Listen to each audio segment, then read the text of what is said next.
Your kids' teachers are not the enemy. How to handle the parent-teacher conference. If you're thinking of marching into your parent-teacher conference with a laundry list of complaints, think twice. It's often possible to address issues students are having without arguing with your child's teacher or assigning blame, even when the issues are contentious.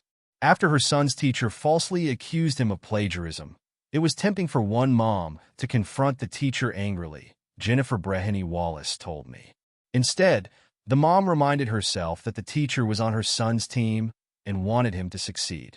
Because she decided to give the teacher the benefit of the doubt, she was able to start the conversation calmly.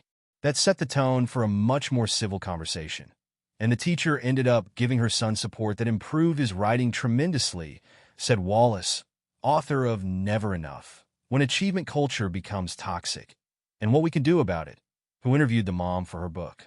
It's an important reminder for parents as many head into parent-teacher conferences in late November, Wallace said. No teacher goes into this profession for the money and the glory, she said.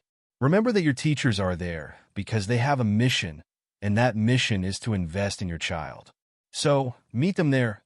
Meet them with that assumption. If parents have concerns, for example, they may think a teacher is challenging a child too much or not enough. It's time to get curious, not furious, Wallace recommended. She suggested that parents tell the teacher what they're seeing at home and ask if they can work together to solve problems. Lauren Tettenbaum agreed. It's a good idea to go in with a plan to do more listening than talking, said Tettenbaum, a Westchester County, New York-based therapist and maternal mental health advocate. That's because teachers spend so much time with children that they often have valuable insights about them. And if a child has complained about a particular situation, it's possible they haven't shared the whole story. Modeling civility for your children. We parents today feel like we need to be everything to our children, Wallace said. But it's healthy and valuable for children to have strong relationships with their teachers. Let the adults in their lives support them. One way for parents to aid those relationships is by expressing gratitude and appreciation to teachers for the specific things they do that benefit their children, Wallace recommended. Teachers really set the environment that our children are working in, and we want that environment to be positive. We want these relationships to be positive. This also means that parents shouldn't criticize a teacher in front of their child. When you talk ill about a coach or a teacher, what you're doing is you're undermining that relationship, she warned.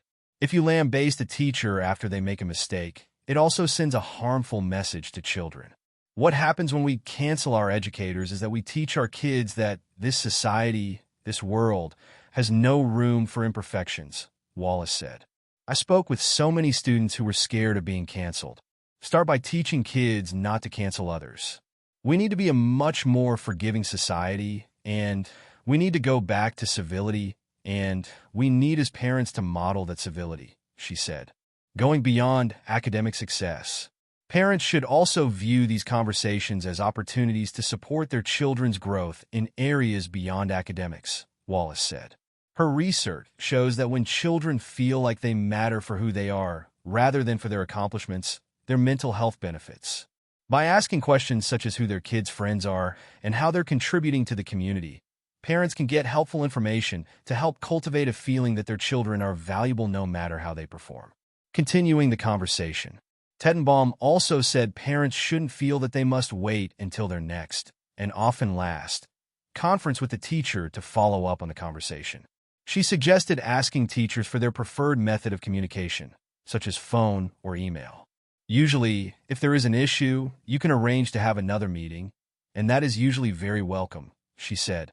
More often than not, I think you'd be surprised by how willing the educators are to talk to you. That might be all the more true if parents heed the advice to approach teachers as partners in their children's success and treat them with civility and gratitude.